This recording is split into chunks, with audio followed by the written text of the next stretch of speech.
안녕하세요. 반갑습니다. 오늘 마지막 시간인데 이렇게 마무리를 할 수 있어서 다행스럽긴 합니다. 그래도 이렇게 직접 면대면으로 수업을 마쳤으면 참 좋았을 법한데, 원래 이 강의가 오늘 마지막 강의는 같이 토론도 하고 또 생각도 나누고 실제로 또 경험을 통해서 학습을 정리할 계획이었는데, 그러지 못해서 오늘 그냥 총정리하는 시간으로 그렇게 준비를 했습니다.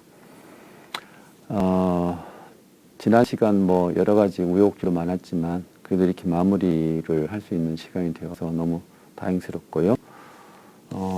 마지막 이 주제가 행복 심리 강좌였죠. 그래서 행복이 과연 뭐냐?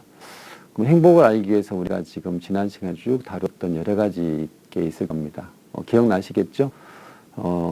우리가 첫 번째는 뭐 심리학이 뭐냐, 마음이라는 게 뭐냐, 또 관계에 대한 이야기, 그리고 생각, 감정, 그리고 이제 그 외에 부부, 그리고 스트레스 등등 여러 가지 이야기를 나누면서 궁극적으로 행복하다는 건 뭘 말할까? 물론 가장 기본적인 것이 먹고 마시고 하는 생존의 욕구, 생적인 욕구, 그 욕구가 채워지는 게 제일 중요합니다만은, 그걸 제외한 나머지는 가장 중요한 게 뭘까 정리해보면, 좋은 관계를 맺고 또 행복한 감정을, 유쾌한 감정을 가질 때 우리가 행복하다고 얘기를 많이 하죠. 앞서 이제 이야기했던 것 중에 감정의 이야기를 상당히 의미있게 제가 전해드린 것 같습니다만은, 이 감정이, 좋은 감정을 갖는다는 건 참 중요한데, 살아보면 좋은 감정만 가질 수는 없죠.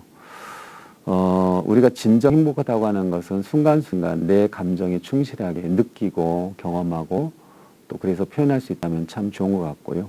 또 생각을 또 측면에서 생각의 측면을 본다면 우리가 생각하는 바가 균형 잡힌 생각, 조금 더 합리적인 생각, 왜곡되거나 편협된 생각이 아니고 굉장히 열려있는 융통성 있는 생각을 갖는다는 것, 이런 것도 굉장히 중요한 행복의 조건이긴 하죠.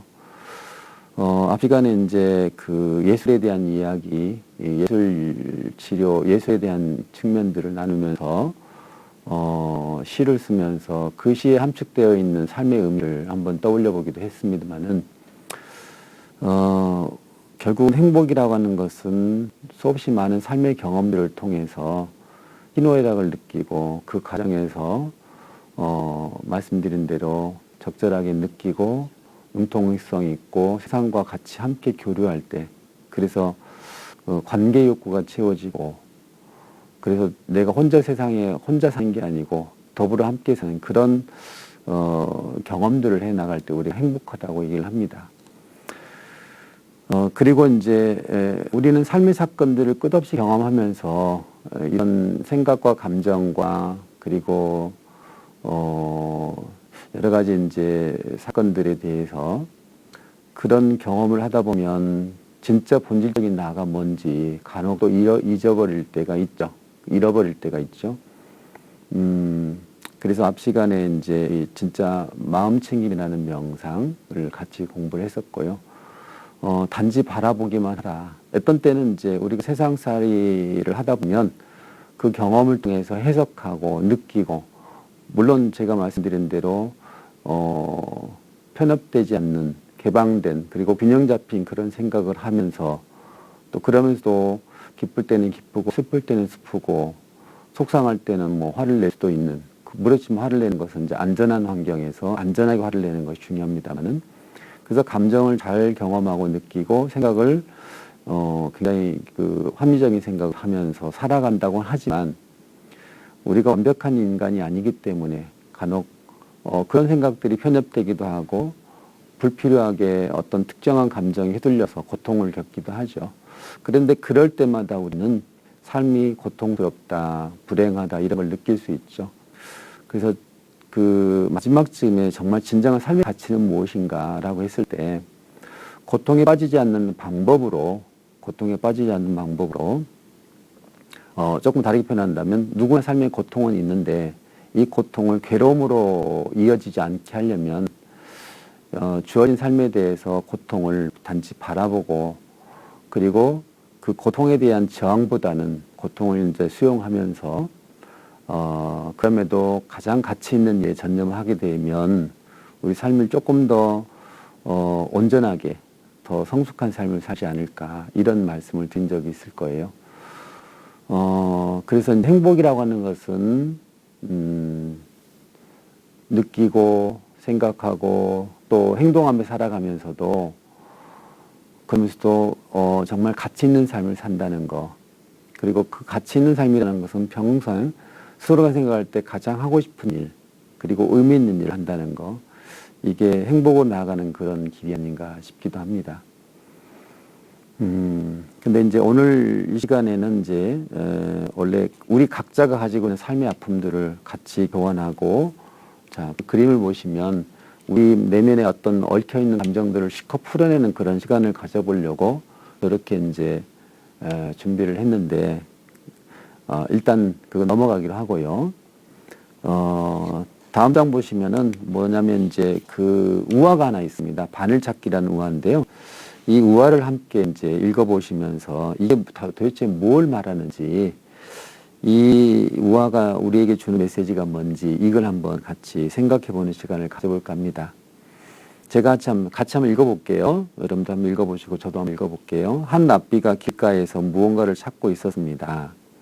지나가는 마을 사람들이 랍비에게 무엇을 찾고 있나요? 하고 물으니 그 랍비는 바늘을 찾습니다. 라고 말하였습니다.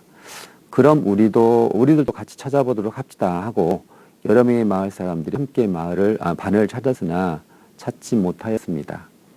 해가 지고 밤이 되니 사람들은 오늘은 더 이상 바늘 찾기가 곤란하니 내일 찾도록 밝으면 찾도록 합시다 라고 하였습니다. 그 중에 어떤 사람이 랍비에게 묻기를 우리가 바늘 찾으려면 어디서 잊어버렸는지 그 장소를 알면 더욱 쉽게 찾지 않겠습니까? 하고 바늘을 잃어버린 장소를 물었습니다. 랍비는 이렇게 얘기하죠. 바늘은 내 방에서 잊어버려서 하니 사람들은 아니 왜 방에서 잃어버린 바늘을 밖에서 찾는 거요? 라고 하자 랍비는 이렇게 얘기합니다. 집안은 캄캄하고 밖은 훤하여 잘 찾을 수 없을 것 같아서지요 라고 말을 합니다. 사람들은 말도 안 되는 소리예요 라고 얘기하죠. 그래야 랍비는 이렇게 얘기합니다. 이렇게 얘기하죠. 내가 참으로 알 수 없는 것은 사람들이요. 그들은 자신 안에서 잃어버린 것을 왜 밖에서 찾으려고 그리 애를 쓰는지 모르겠소 라고 말하였습니다. 살다 보면 삶의 고통들이 어디서 왔다라고 생각이 들어요. 대개는 저 사람들이 나를 힘들게 하고 저들이 나를 괴롭히고 저 사람들 때문에 내가 고통스러워 라고 얘기들 많이 하죠. 물론 뭐 그런 경우도 있죠. 외부에 그 상처를 주는 가해자가 나를 고통스럽게 하는 사람들이 밖에 있기도 하죠. 그렇지만 이게 지난번에 수업 시간에 뭐라고 표현했죠? 자, 나무가 흔들릴 때, 오늘 지금 당연히 태풍이 지금 와서 비유가 좀 적절할지 모르는데, 지금 바람이 밖에서 많이 불 거예요. 그러면 나무가 흔들리겠죠. 그때 흔히 제가 이렇게 얘기했죠.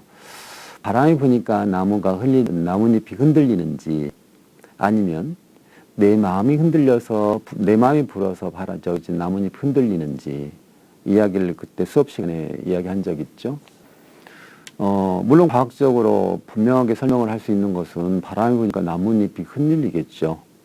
그러나 우리가 거기에 집착한다는 거죠. 거기에 매여 있고 거기에 에너지를 혹은 의식을 집중한다면 분명히 나뭇잎은 흔들리지만 밖에서 아무리 나뭇잎이 흔들린다 하더라도 내가 거기에 관심을 혹은 의식을 두지 않으면 그것은 전혀 나에게 중요한 주제가 아닌 거죠.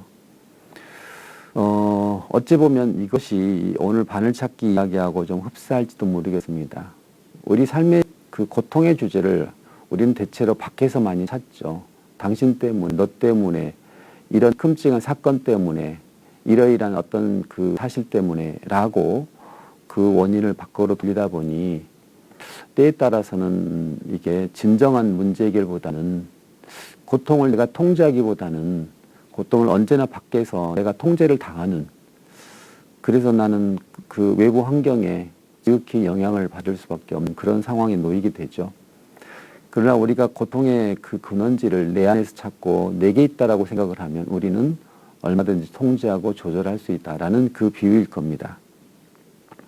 그래서 이제 살다 보면 갈등을 겪고 또 서로 간에 어떤 그 상처를 주고받는 그런 과정들, 그런 삶의 경험들을 많이 하실 건데, 그때 타인으로 통해서 그 문제를 원인을 찾기보다는 도대체 내 안에서 무엇이 작동해서 이런 아픔이 올까라고 해서 자기 내면을 좀 들여다보는 시간을 가지면 좋겠습니다. 저도 오랫동안 상담을 하다 보니까 되게 갈등을 겪고 있는 분들이 많이 오죠. 그럼 특히 부부 상담 같은 경우는 아내는 남편 때문에 힘들어 죽겠어요. 남편 아내 때문에 너무너무 괴로워요. 라고 얘기합니다. 그래서 그 고통의 원인을 배우자에게 찾기도 하죠. 그런데 잘 듣다 보면 그 내면의 상처들이 작동해서 사실 타인의 그 배우자에게 의해서 작동된다라고 표면적으로 이해하고 있지만 사실 내면에 균열된 그 마음 상처가 작동이 돼서 고통을 이어지는 경우가 꽤 많죠. 비유하자면 최근에 이제 정말 엄청나게 장마 기간이 길어지면서 뭐 댐을 지나치게 개방하다 보니까 뭐 정말 엄청난 폭우의 피해를 본 적이 있는데요. 이를테면 이런 거죠. 우리의 마음을 비유하자면 댐의 두께로 보는 거예요. 어떤 사람들은 댐이 굉장히 강하고 튼튼해서 어떤 폭우가 와도 얼마나 많은 많은 양이 물이 유입되더라도 잘 견디는 댐이 있는가 하면 어찌 보면 너무나 큰 물이 왔을 때 도저히 견딜 수 없는 그런 댐도 있겠죠. 근데 각자의 마음이 댐이라는 것은 비유하자면 두꺼운 사람, 정말 튼튼한 사람이 있고 오히려 굉장히 취약해서 굉장히 약한 사람도 있죠. 댐이. 그러니까 이제 그 마음의 댐이 약하고 취약한데 균열이 있는데 비가 들어오고 뭐 그렇게 물살이 이렇게 거칠지 않는다면 그것 때문에 뭐 무너지지 않고 견디긴 합니다. 그런데 이미 균열이 가 있고 댐에 문제가 있는데 갑자기 폭우라는 것은 외적인 스트레스 상황이죠. 스트레스가 너무 과다해서 내가 견딜 수 없다면 사실은 이 스트레스라고 하는 물이 과다한 물 때문에 폭우 때문에 이 댐이 무너진 것이 아니고 이미 댐 자체의 균열과 댐이 지극히 약하고 취약하기 때문에 그 스트레스 견디지 못해서 무너진 경우가 많습니다. 그러니까 이제 흔히들 그러죠. 비가 너무 많이 와서. 뭐 그것도 없으면 안 온 것보다는 그 스트레스 사건 자체가 의미 있게 생각을 해볼 수 있지만 그가 내면의 힘, 마음의 댐이 굉장히 강하고 튼튼했다면 그 정도 이겨낼 수도 있었을 법하죠.